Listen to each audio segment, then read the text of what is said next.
প্রিয় BA six সেমিস্টারের ছাত্রছাত্রীরা, আজকে আমি যে বিষয় নিয়ে আলোচনা করব সেটি তোমাদের অত্যন্ত গুরুত্বপূর্ণ একটি বিষয়। তোমাদের আমি জানো, তোমরা ফার্স্ট সেমিস্টার থেকে যারা ফলো করছো, পিভি স্টাডি ক্লাসের একটি জিনিস তোমরা পাও, সেটি হচ্ছে মডেল প্র্যাকটিস সেট বা নমুনা প্রশ্নপত্র। একদম ক্যালকাটা ইউনিভার্সিটির প্রশ্নপত্রের অনুরূপ কিছু প্রশ্ন তোমাদের প্র্যাকটিস করার জন্য আমি তোমাদের দিই পরীক্ষার আগে। তো এবারেও তার ব্যতিক্রম হবে না, তোমাদের দেবো আমি।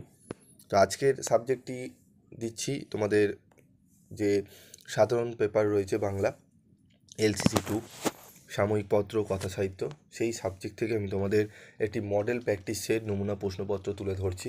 এই প্রশ্নপত্রটি একবার তোমরা প্র্যাকটিস করে পরীক্ষা দিয়ে তারপর তোমরা ক্যালকাটা ইউনিভার্সিটির পরীক্ষা দিতে যেও।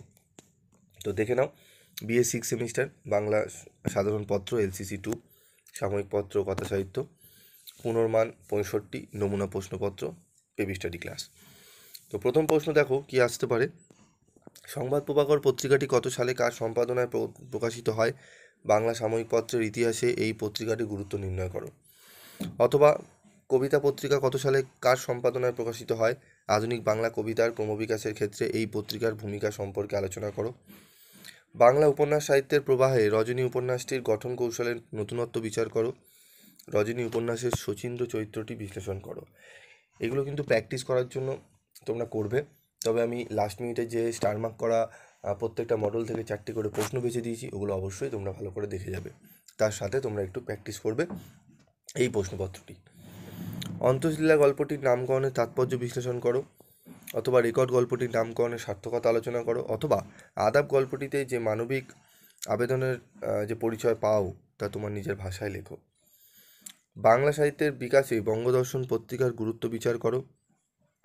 রবীন্দ্রোত্তর আধুনিকতার প্রতিষ্ঠায় পরিচয় পত্রিকার গুরুত্ব বিচার করো। অথবা বাংলা সাহিত্যের বিকাশে কল্লোল পত্রিকার ভূমিকা নির্ণয় করো। খুবই গুরুত্বপূর্ণ প্রশ্ন এগুলো, ভালো করে একটু প্র্যাকটিস করবে।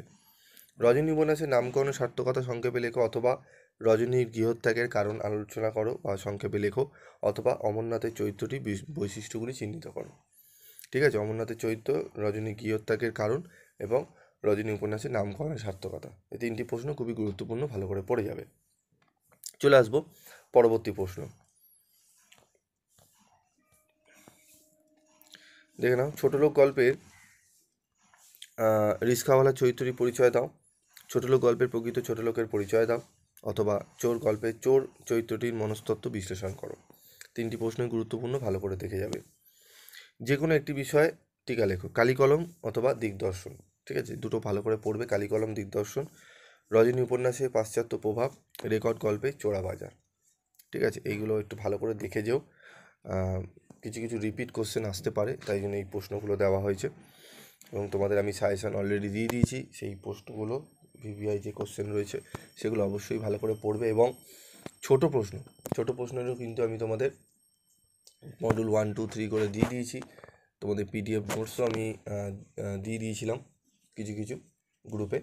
যারা রয়েছে তারা পেয়ে গেছো, যারা এখনও পাওনি তারা আমাকে কমেন্ট বক্সে লিখে জানাবে। সংক্ষেপে মুন্ডবাক্যে উত্তর দাও। এই প্রশ্নগুলো তোমরা 2021 সালের প্রশ্নপত্র, 2022 সালের প্রশ্নপত্র এবং আমি যে ছোট প্রশ্ন প্রত্যেকটা মডেল থেকে দিয়েছি সেগুলো যদি ভালো করে যাও, একদম সেখান থেকে তোমরা 15টি প্রশ্ন তো দেয়, সেখান থেকে 9টি থেকে 10টি অনায়াসে তোমরা অ্যান্সার করে দিতে পারবে। তবু আমি কিছু প্রশ্ন এখানে রাখা রয়েছে, সেই প্রশ্নগুলো একটু ভালো করে দেখবে। দিগদর্শন পত্রিকার সম্পাদক কে ছিলেন? প্রগতি পত্রিকাটি কোথা থেকে প্রকাশিত হয়েছিল? সমাচার দর্পণ কত খ্রিস্টাব্দে প্রথম প্রকাশিত হয়? সমাচার দর্পণের সম্পাদকের নাম লেখো। আমি দেখবে একটা স্ট্রাকচার ওয়াইজ তোমাদের আলোচনা করে দিয়েছিলাম, যে স্ট্রাকচারটি পড়লে প্রথম মডেল থেকে যেখান থেকে কোশ্চেন দিই তোমরা অ্যান্সার করতে পারবে। রবীন্দ্রনাথ ঠাকুরের সম্পাদিত 2টি পত্রিকার নাম লেখো। সচিবচন্দ্র চট্টোপাধ্যায় কোন পত্রিকার সম্পাদক ছিলেন? কল্লোল পত্রিকাটি কত খ্রিস্টাব্দে প্রথম প্রকাশিত হয়? বঙ্গদর্শন পত্রিকাটি কত সালে প্রকাশিত হয়? চাপার ভাইয়ের নাম কী ছিল? রামসদয় মিত্রের ছোট ছেলের নাম কী ছিল? হরনাথ বসুর জীবিকা কী ছিল? অমরনাথের পৈতৃক নিবাস কোথায় ছিল? বাঞ্ছারাম মিত্র কাকে তার উইলের এক্সিকিউটর নিযুক্ত করেছিলেন? রেকর্ড গল্পে গল্পকথকের স্ত্রীর নাম কি? মিন্টুর হাতে পোতা কোন গাছ মদন চুরি করে? আদাব শব্দটির অর্থ লেখো। ছোটলোক গল্পের প্রকৃত ছোটলোক কে? ঠিক আছে, বিশেন সিং কোন শহরের পাগলা গারদে থাকতো? এই প্রশ্নগুলো একটু ভালো করে দেখে নিও, এবং তার সাথে অবশ্যই আমি যে মডিউল 1, 2, 3 থেকে যে ছোটো ছোটো প্রশ্নগুলো আমি তোমাদের উত্তর সহ আলোচনা করে দিয়েছিলাম, অবশ্যই সেই ভিডিওটা একবার দেখে নেবে। সেই ভিডিওর লিঙ্ক আমি এই ভিডিও ডেসক্রিপশন বক্সে দিয়ে দেবো, তোমরা চাই সার্চ করে নেবে, ভিডিও ছাড়া 10-15 মিনিট পর তোমরা পেয়ে যাবে। আজকের মতো ভিডিওটি শেষ করছি, দেখা হবে পরবর্তী ভিডিওতে। সকলে ভালো থাকবে, সুস্থ থাকবে এবং খুব মনোযোগ সহকারে পরীক্ষা দেবে। এবং আর কোন কোন সাবজেক্টে তোমাদের এরকমই প্র্যাকটিস সেট বা সাজেশান লাগবে অবশ্যই কমেন্ট বক্সে লিখে জানাবে। আজকের মতো এইটুকুই।